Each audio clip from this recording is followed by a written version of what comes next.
Good afternoon बच्चों, कैसे हैं आप सब। एक बार फिर से स्वागत है आपका अपने प्यारे से प्लेटफॉर्म कोटा केमिस्ट्री पे। एंड दिस इज़ योर हाकिम हुसैन हकीमी।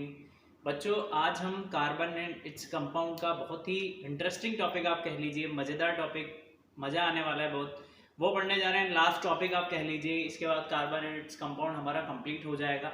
ठीक है, आज हमारा लास्ट लेक्चर है, देन 10th का सिलेबस भी यहाँ पर हमारा कंप्लीट हो जाएगा। तो बच्चों स्टार्ट करते हैं विदाउट टाइम वेस्ट किए हुए सोप एंड डिटर्जेंट के बारे में। चलो, तो सोप एंड डिटर्जेंट देखने से पहले हम एक चीज़ देखेंगे, एक सब्सटेंस पढ़ते हैं नया जो यूज़ किया जाता है कोई भी डर्ट पार्टिकल को या क्लिनजिंग एक्शन के लिए जो सब्सटेंस यूज़ किया जाता है बच्चों, उसे बोलते हैं डिटर्जेंट। क्या बोलते हैं? डिटर्जेंट। वो वाला डिटर्जेंट नहीं है जिससे आप बर्तन साफ करते हैं या फिर जिसे आप सर्फ बोलते हैं, ठीक है, वो डिटर्जेंट नहीं। कोई भी ऐसा सब्सटेंस जो डर्ट पार्टिकल को क्लीन करने का काम करता हो, बेसिकली क्लींजिंग एक्शन का जिसका काम होता है, उसे हम बोलते हैं डिटर्जेंट। बेटा, डिटर्जेंट जो पार्टिकल्स होते हैं बेसिकली वो टू टाइप्स के होते हैं। एक होता है सोपी टू टच, एक होता है नॉन सोपी टू टच। ऐसा डिटर्जेंट जिसे छूने पे वो सोपी लगे, चिकना चिकना सा लगे थोड़ा, उसे हम बोलते हैं सोप। क्या बोलते हैं बच्चों? सोप। और नॉन सोपी डिटर्जेंट जिसे हम टच करें और हमें सोपी स्लिपरी नहीं फील हो, उसे बोलते हैं सिंथेटिक डिटर्जेंट, या सिंपली आप डिटर्जेंट भी बोल सकते हो, कोई गलत नहीं करेगा। इतनी बात समझ में आ गई आपको? ये इतना हमने लिखा हुआ है। चलो अब सोप और डिटर्जेंट को एक बार साइड में रख देते हैं, थोड़ी सी बाहर की बातें कर लेते हैं। बेटा, जब हम छोटे थे, अभी भी छोटे हैं, हम बड़े नहीं हो गए, अभी भी हम क्या होते हैं, अभी तो कोरोना टाइम चल रहा है, पेंडेमिक सेशन चल रहा है, तो अभी हम बाहर खेलने नहीं जा रहे हैं। पहले हम क्या होता था, बाहर क्रिकेट वगैरह खेलने जा रहे हैं, कबड्डी खेलने जा रहे हैं, फुटबॉल खेलने जा रहे हैं। तो जब भी हम बाहर से अंदर आते थे तो पीछे से आवाज़ आती थी मम्मी की कि पहले हैंड वॉश कर लो। तो हम बेटा क्या कर रहे थे, हैंड वॉश करते हैं अच्छे तरीके से, सोप यूज़ करके, हैंड वॉश यूज़ करके हम अपने हैंड वॉश करते हैं, है ना। तो बेसिकली हम कर क्या रहे हैं, हमारे हाथों में जो स्किन के पोर्स होते हैं, इस पोर्स में जो डर्ट पार्टिकल होता है उसे रिमूव करने का काम कर रहे हैं। इसे इस तरीके से भी आप समझ सकते हैं बेटा कि जब कभी मान लो हमारा कहीं जाने का मन नहीं, हमारा शादी पार्टी में जाने का कुछ मन भी नहीं है, पर घर में मम्मी पापा बोल रहे हैं कि चलो, तो हमें रूम से बाहर बुलाने के लिए, हमें मनाने के लिए वो क्या करते हैं, हमें लालच देते हैं। कई बार बोलते हैं बाहर आजा, नहीं जाना तो मत जा, वीडियो गेम आके खेल लो, ठीक है। तो हमें लालच देके वो बाहर बुलाने का काम करते हैं। या फिर आप समझो, ये मेरे पास कोई वॉल है, मैंने यहाँ पर क्या कर रखा है, एक आयरन नेल को लगा रखा है, पर मेरे से वो क्या है, मेरे को ऐसे ही समझो कि मेरे को ये बोर्ड लगाना है, मुझे यहाँ पर क्या करना पड़ा, एक आयरन नेल ठोकनी पड़ी, पर वो गलत डायरेक्शन में मेरे से ठुक गई, ठीक है। तो मैं क्या करूंगा, उसे किसी भी प्लायर की हेल्प से या हाथ से कैसे भी करके उसे बाहर निकालूंगा, उसे लालच दूंगा, ठीक है। तो बेटा सेम थिंग यहाँ पर अप्लाई होती है कि जब हम बाहर से आते हैं तो हमारे हाथों में भी डर्ट पार्टिकल, जो जर्म्स वगैरह होते हैं, वो लग जाते हैं। या फिर हम बोले कि हम कभी खाना खा रहे होते हैं तो ऑयल का जो particles, basically oil fatty acid ही होता है, जो ऑयल डर्ट पार्टिकल रहता है वो क्या होता है, हमारे कपड़ों पे गिर जाता है। जैसे आप आज ही दिखा दूं, देखो मेरे ऊपर इंक का पार्टिकल गिरा हुआ है, इंक दिख रहा है आपको। तो बेटा ये जो अंदर इंक का पार्टिकल है शर्ट पे मेरे, ये क्या है, इसको बाहर लाने के लिए मुझे इसे लालच देना पड़ेगा। तो लालच में क्या करूंगा, देने के लिए एक नया सब्सटेंस यूज करूंगा। तो वो सब्सटेंस क्या है जिसे हम लालच देके डर्टी पार्टिकल्स, जो डर्ट चला गया है कपड़ों में या हमारे हैंड में, है ना, तो उसे बाहर लाने के लिए जिस सब्सटेंस का मैं लालच देता हूं वो सब्सटेंस होता है आपका सोप। क्या होता है बच्चों? सोप। मैं सोप दिखाता हूं डर्ट पार्टिकल्स को, और वो सोप को देख के उसकी तरफ खिंचा खिंचा चला आता है, होता है ना। हमें जिससे मोहब्बत होती है, हमें जिससे प्यार आता है, उसे देखते ही तो पागल हो जाते हैं, है ना, खिंचे खिंचे चले आ रहे हैं। मुझे मिठाई से प्यार है, मैं मिठाई देख ली तो मैं मिठाई के पीछे पागल। किसी को किसी और से लगाव होता है ना, किसी को पढ़ने से प्यार होता है, किसी को लिखने से अच्छा लगता है, किसी को खेलना अच्छा लगता है। तो वैसे ही डर्ट पार्टिकल को सोप बहुत अच्छा लगता है। अब कौन से पार्टिकल्स में कौन से पार्ट को अच्छा लगता है, ये भी आगे देखेंगे। ठीक है, तो बात समझ में आ रही है। सोप हम क्यों यूज कर रहे हैं बेटा? बेसिकली लालच देने के लिए डर्ट पार्टिकल्स को कि आप बाहर आ जाओ, आपकी कोई जरूरत नहीं है वहां पर। ठीक है, तो सोप है क्या बेसिकली बेटा? सोप पोटेशियम और सोडियम सॉल्ट की एक लॉन्ग चेन होती है। क्या है? कोई भी फैटी एसिड पोटेशियम और सोडियम की एक लॉन्ग चेन होती है। देखो, सोप इज द सोडियम और potassium salt of a long chain of carboxylic acid या फिर फैटी एसिड। समझ में आ रही है बात? देखो जरा, सोप दो होते हैं बेटा, एक होता है सोडियम सोप, एक होता है पोटेशियम सोप। पूछ लिया जाता है कई बार सॉफ्ट सोप कौन सा होता है और हार्ड सोप कौन सा होता है, तो दोनों मैंने यहाँ पर लिखा हुआ है, आपको पता होना चाहिए। ठीक है, जो सोडियम सोप होता है वो हार्ड सोप होता है, जो पोटेशियम सोप होता है वो सॉफ्ट सोप होता है। इतनी बात हमें समझ में आ गई। चलो, बहुत अच्छी बात है। अब सोप है क्या, किससे मिलकर बना होता है? देखो जरा, एक सोप में दो पार्ट होते हैं बेटा। एक होता है नॉन आयनिक हाइड्रोकार्बन, जिसमें लॉन्ग चेन ऑफ कार्बन रहती है, कार्बन हाइड्रोकार्बन जुड़े होते हैं, बहुत सारे लंबी चेन बना लेते हैं। और सेकंड पार्ट में आयनिक कंपाउंड होता है। कौन सा वाला? ये वाला, C+O वाला। C+O ग्रुप जुड़ा होता है जो कि आयनिक होता है नेचर में, और ये कैसा होता है? नॉन आयनिक, यानी ये टूटेगा नहीं और वो टूट जाएगा। बात समझ में आ रही? अब स्ट्रक्चर कैसा होगा बेटा? कुछ इस तरीके का जिगजैग स्ट्रक्चर होता है। ये जिगजैग क्या है? ये हाइड्रोकार्बन शो कर रहे हैं ना, यहाँ पर देखो, यहाँ पर कार्बन है, यहाँ पर है, यहाँ पे है, इस तरीके से 1 2 3 4 इस तरीके से। ये क्या है?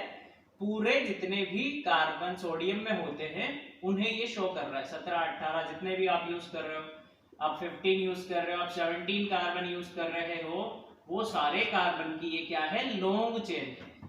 समझ में आ रही है बात? और ये जो बड़ा सा सर्किल आपको दिख रहा है, ये क्या है? C+O वाला पार्ट है। कौन सा वाला पार्ट है बेटा? COO- वाला पार्ट है। ठीक है, बात समझ में आ गई। स्ट्रक्चर कैसा होता है, दिखता कैसा है सोप, समझ में आ गया मुझे। चलो, अब एग्जांपल की बात कर लेते हैं कि कौन कौन से सोप हम यूज लेते हैं। होते कौन कौन से बेटा? तो एक होता है सोडियम स्टीयरेट, जिसमें 17 कार्बन की चेन होती है। ठीक है, एक होता है सोडियम पैल्मिटेट, जिसमें 15 कार्बन की एक लॉन्ग चेन होती है। एक होता है सोडियम ओलिएट, जिसमें 17 कार्बन 33 हाइड्रोजन के साथ एक लॉन्ग कार्बन चेन बनाते हैं। बात समझ में आ रही है? चलो बेटा, अब ये तो मुझे समझ में आ गया कि इसमें एक लॉन्ग चेन होती है जो नॉन आयनिक होती है, एक आयनिक स्ट्रक्चर होता है, एक आयनिक ग्रुप जुड़ा होता है, और ये दोनों जब आपस में जुड़ते हैं तो क्या बन जाता है? सोप बन जाता है। अभी जुड़ते किस तरीके से हैं, प्रिपरेशन बनाया किस तरीके से जाता है सोप, ये भी देख लो जरा। तो बेटा बेसिकली मुझे पता है क्या होता है सोप। सोडियम और पोटेशियम किसका? फैटी एसिड का एक लॉन्ग चेन का सोडियम और पोटेशियम क्या है? एसिड है ना बेसिकली। तो ऑयल या फिर फैट को जब हम किसी भी एल्कलाई, यहां पर हमने कास्टिक सोडा यूज किया है, कास्टिक पोटाश यूज किया, देखो सोडियम हाइड्रोक्साइड हमने यहां पर यूज किया है। सोडियम हाइड्रोक्साइड के प्रेजेंस में जब हम इसे क्या करेंगे? हीट देंगे बेटा। किसको? ऑयल या फैट को।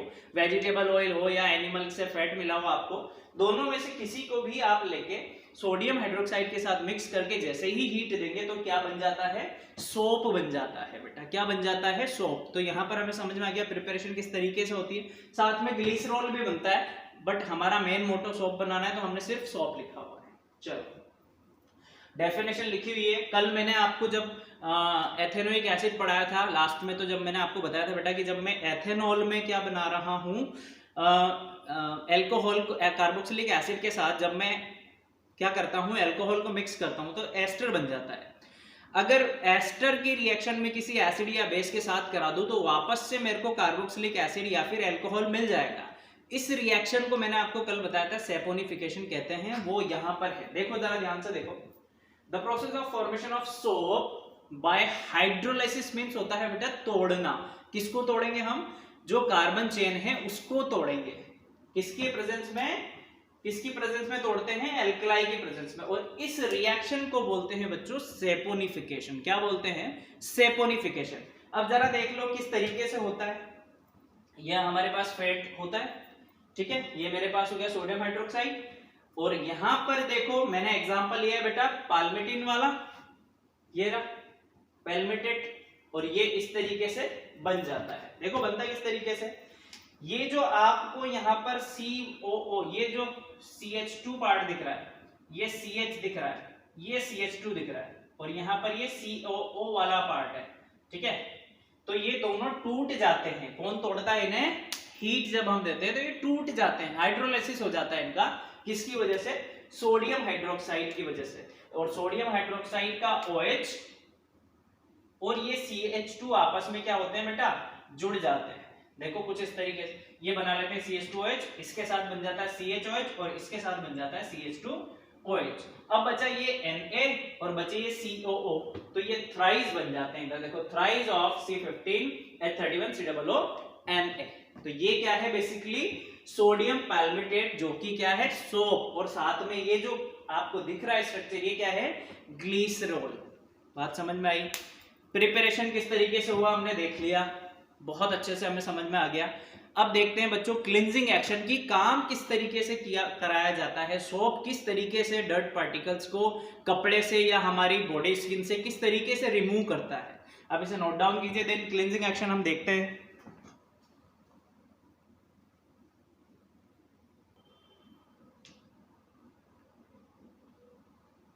ठीक है बेटा, देखो क्लीनिंग एक्शन किस तरीके से होता है। क्लीनिंग एक्शन देखने से पहले हम देखते हैं कि सोप का स्ट्रक्चर हमने देख लिया था। अब सोप का जो स्ट्रक्चर हमने देखा था, जो नॉन आयनिक और आयनिक पार्ट था, वो नॉन आयनिक पार्ट जो होता है बेटा, यानी नॉन आयनिक कौन सा वाला? हाइड्रोकार्बन्स वाला पार्ट, जिसमें बहुत सारे हाइड्रोकार्बन्स होते हैं, लॉन्ग चेन ऑफ हाइड्रोकार्बन्स होते हैं, वो उनको लगा होता है ऑयल के साथ, यानी फैटी एसिड के साथ। वो वाटर को देखते ही दूर भागते हैं, और ऑयल से उन्हें लगाव होता है, तो ऑयल को दिखते ही वो ऑयल के पास आ जाते हैं। यानी हमें जबरदस्ती जब किसी पार्टी वगैरह में ले जाया जाता है जहां पर हमारे जाने का मन नहीं हो, फिर हम ढूंढते हैं वहां पर बैठ के कि कोई हमारे एज का बंदा मिल जाए जिससे हम क्या करें, बात करें और बोर नहीं हो। फिर हमें जब वो दिख जाता है बेटा, जब हमारी कोई एज का या कोई फ्रेंड मिल जाता है, तो हम उसके साथ ही घुल मिल जाते हैं, ठीक है। जबकि बड़े रहते हैं, पेरेंट्स वगैरह रहते हैं, तो हम बोर से होते रहते हैं। वैसे ही सेम नॉन आयनिक कंपाउंड, जिसे आप हाइड्रोफोबिक बोल रहे थे बेटा, हाइड्रोफोबिक बोलते हैं उसे बेसिकली। क्यों बोलते हैं बताएंगे आपको।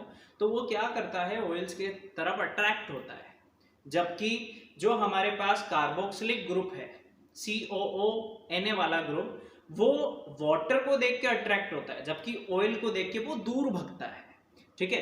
तो जो नॉन आयनिक ग्रुप है, या जो मेरे पास नॉन पोलर ग्रुप है, जो ऑयल को देख के बहुत खुश हो जाता है, तो उसे हम बोलते हैं बेटा लियोफिलिक। क्यों बोलते हैं लियोफिलिक? क्योंकि लियो मतलब होता है ऑयल, और हाइड्रो मीन्स होता है बेटा वाटर, ठीक है। ये बात ध्यान रखना। तो लियोफिलिक हम क्यों बोल रहे हैं? क्योंकि ये ऑयल से प्यार करता है, ऑयल को देखते ही इसे नशा आ जाता है भगने का उसकी तरफ। तो ये है लियोफिलिक, या फिर हम बोले हाइड्रोफोबिक। हाइड्रो हो गया वाटर, फोबिक मींस मतलब इसे डर लगता है, फोबिया है इसे वाटर से। तो ये वाला पार्ट क्या करता है, वाटर को देख के भग जाता है, समझ में। ये वाला पार्ट क्या है बेटा, लियोफोबिक, यानी ऑयल को देख के डरता है और वाटर को देख के पास आ जाता है। उसके बाद समझ में आ गई, दो पार्ट होते हैं। एक तो होता है हाइड्रोफोबिक पार्ट, यानी नॉन पोलर जो है, नॉन आयनिक पार्ट जो है हाइड्रोकार्बन वाला। एक पार्ट होता है आपका हाइड्रोफिलिक। हाइड्रोफिलिक मींस जो वाटर की तरफ अट्रैक्ट होता है, COO वाला, या आयनिक पार्ट, या बोले पोलर पार्ट। बात समझ में आ गई। चलो ये हमने बना दिया है यहाँ पर, ये नॉन पोलर पार्ट है, ये पोलर पार्ट है। अगर आप स्ट्रक्चर देखें तो कुछ इस तरीके से दिखेगा। अब हमारे जो कपड़े हो गए या स्किन हो गई, उसमें क्या होता है, वो ऑयल वाला पार्ट फंसा होता है, डर्ट पार्टिकल्स फंसा होता है अच्छे तरीके से। तो बेटा जैसे ही हम क्या करते हैं, एक्शन ऑफ सोप अप्लाई करते हैं उसके ऊपर, तो हमारे सोप में दो पार्ट है, एक ये वाला, एक ये वाला, ठीक है। अब उस डस्ट पार्टिकल में, उस डर्ट पार्टिकल में ऑयल है, तो CEOO वाला पार्ट जाके क्या हो जाता है, उस ऑयल के पार्टिकल में अट्रैक्ट हो जाता है, अट्रैक्ट हो जाता है कुछ इस तरीके से। देखो ये फंसा हुआ है सारा, इसमें अट्रैक्ट हो रहा है। COO वाला पार्ट, ये वाला part, non polar part, oil particles में जाके क्या हो जाता है, ऐसे फंस जाता है, ठीक है, फंस गया। और ऊपर वाले सरफेस पे क्या आ जाता है बेटा, COO वाला पार्ट, पोलर पार्ट या हाइड्रो हाइड्रोफोबिक पार्ट आ जाता है जिसे वाटर से लगाव होता है कुछ इस तरीके से। देखो ये माइनस माइनस वाला पार्ट ऊपर आ गया, COO माइनस वाला पार्ट ऊपर आ जाता है क्योंकि उसे वाटर से प्यार है। तो वाटर को दिखता है कि ये तो अपना ही कोई साथी है, ठीक है। तो जैसे ही हम क्या करते हैं बेटा, स्क्वीजिंग करते हैं कपड़े की, जब हम क्या करते हैं उसकी रिंजिंग करते हैं, धोते हैं कपड़े को अच्छे से, और फिर जब पानी डालते हैं, पानी से धोते हैं बाद में, जब पानी डालते हैं तो जो ये वाला पार्ट रहता है पानी को लगता है मेरे जैसा है, और इसे भी लगता है कि इसे भी पानी से बहुत प्यार होता है। तो ये क्या करता है, जो ड्रॉप पार्ट है, ऑयल का ड्रॉपलेट से या बोले डर्ट पार्टिकल से, उसे भी अपने साथ बहा के ले जाता है, और इस तरीके से हमारे कपड़ा साफ हो जाता है। बात समझ में आ गई आपको, किस तरीके से हम सफाई करते हैं, क्लींजिंग एक्शन किस तरीके से होता है, आपको समझ में आ गया होगा। अब बेटा जो ये पार्ट है, ये वाला पार्ट, इसको हम बोलते हैं मिसेल। क्या बोलते हैं, मिसेल बोलते हैं, जिसमें ये हाइड्रोकार्बन वाला पार्ट क्या होता है, ट्रैप्ड होता है, फंसा हुआ होता है, इसे बोलते हैं मिसेल। देखो डेफिनेशन हमने लिखी है, special aggregate of soap molecule in the soap solution in water is called micelle. या आप बोलें कि ऐसा पार्ट या एक ऐसा स्फेरिकल स्ट्रक्चर जिसमें हाइड्रोकार्बन वाला पार्ट तो क्या हो, ट्रैप्ड हो, और COO यानी पोलर पार्ट उसके ऊपर सस्पेंडेड हो, ठीक है, उसे बोलते हैं मिसेल। तो जैसे ही पानी के बहाव लगाते हैं अपन, तो ये पानी के साथ बह जाता है। बात समझ में आई। अब कई बार क्या होता है, हम सॉफ्ट वाटर यूज नहीं कर रहे होते हैं। वाटर दो टाइप का होता है बेटा, एक हार्ड वाटर, एक सॉफ्ट वाटर। हार्ड वाटर जैसे हम कभी गांव वगैरह में चले जाते हैं तो वहां पर रिवर का पानी होता है, ट्यूबवेल्स का पानी होता है, हैंड पंप्स का पानी होता है। तो जो पानी जिसमें सॉल्ट वगैरह प्रेजेंट होता है बेटा ज्यादा, जो खारा खारा सा लगता है, कई बार हम गाँव जाते हैं हाथ धोते हैं तो हमें ऐसा लगता है, साबुन से हाथ धो ले, इवन अपन नहाते हैं तो ऐसा लगता है बॉडी पे कि कुछ रह गया है। तो वो कुछ रहने वाला जो पार्ट होता है, स्टिकी पार्ट होता है, वो क्या होता है बेटा, वो होता किस वजह से है, वो हार्ड वाटर की वजह से होता है। क्योंकि हमें पता है कि सोप हार्ड वाटर में अच्छे से वर्किंग नहीं करता है, ड्रॉबैक्स है सोप का। जबकि सॉफ्ट वाटर में, सॉफ्ट वाटर जो मिनरल वाटर होता है आपका, है ना, टैप वाटर, उसमें आसानी से सोप वर्क करता है। वर्क इन द सेंस कि वो आसानी से आप सोप रब करो, लेदर फॉर्म करेगा, सफाई अच्छे से कर देगा। जबकि हार्ड वाटर में नहीं कर पाता है। क्यों? क्योंकि बेटा हार्ड वाटर के साथ क्या होता है, जो ये मिसेल है, ये मिसेल क्या करते हैं, आपस में इकट्ठा होकर एक लार्ज पार्टिकल्स बनाते हैं जिसे हम बोलते हैं स्कम। क्या बोलते हैं, स्कम, या फिर एक प्रेसिपिटेट बना लेते हैं ये आपस में मिलके। क्योंकि हार्ड वाटर क्या होता है बेटा, हार्ड वाटर में कैल्शियम मैग्नीशियम आयन प्रेजेंट होते हैं, ठीक है। तो ये आपस में मिलके क्या करते हैं, मिसेल सारे एक व्हाइट प्रेसिपिटेट बना देते हैं और नीचे बैठ जाते हैं। बैठते नहीं बिल्कुल ही, उसमें क्या करते रहते हैं, घुल जाते हैं, है ना। तो क्या करते हैं, ये अच्छे तरीके से सफाई नहीं हो पाती, जिसलिए हम देखते हैं कि कभी हम गांव में जाके हाथ धो रहे हैं तो हमें लगता है कि अभी भी कुछ चिपचिपा सा है शरीर पे, अच्छे से सफाई नहीं हो पा रही, तो इसी वजह से होता है, ठीक है। तो देखो हमने लिमिटेशंस भी यहाँ पर लिखी हुई कि soap is not suitable with the hard water, following reasons हैं वो यहाँ पर लिखे हुए हैं कि हम जब भी soap do not wash well in hard water, does not form much leather और फॉर्म। जब भी आप हार्ड वाटर के साथ सोप यूज करोगे तो ज्यादा लेदर फॉर्म नहीं करेगा, जबकि आपको ज्यादा सोप यूज करना पड़ेगा, है ना। क्यों, रीजन भी लिखा हुआ है हमने यहाँ पर बेटा, कैल्शियम मैग्नीशियम और आयरन आयंस प्रेजेंट होते हैं हार्ड वाटर में, जो क्या होते हैं, insoluble sticky grey coloured precipitate form कर देते हैं, जिसे हम बोलते हैं स्कम। बात समझ में आ रही है, जो हमारी वॉशिंग को डिफिकल्ट बना देता है, क्लींजिंग एक्शन को रोक देता है, ठीक है, ये होता है व्हाइट प्रेसिपिटेट। समझ में आ गई बात। और ये स्कम क्या होता है बेटा, जो कलर फैब्रिक है उसका कलर भी उड़ा देता है, क्लींजिंग एक्शन को रोक देता है। और एक और रीजन है कि जब कभी वाटर आप जो यूज कर रहे हो वो अगर थोड़ा सा भी एसिडिक हुआ तो भी सोप वर्क नहीं करेगा, लेदर फॉर्म नहीं करेगा, क्लींजिंग एक्शन स्लो हो जाएगा। तो these are limitations of soap. बात समझ में आ गई। अब इन लिमिटेशंस को कहां पर नहीं देख सकते हम, डिटर्जेंट में नहीं देख सकते। आइए डिटर्जेंट देखते हैं बेटा, इसे आप नोट डाउन कर लो जल्दी से।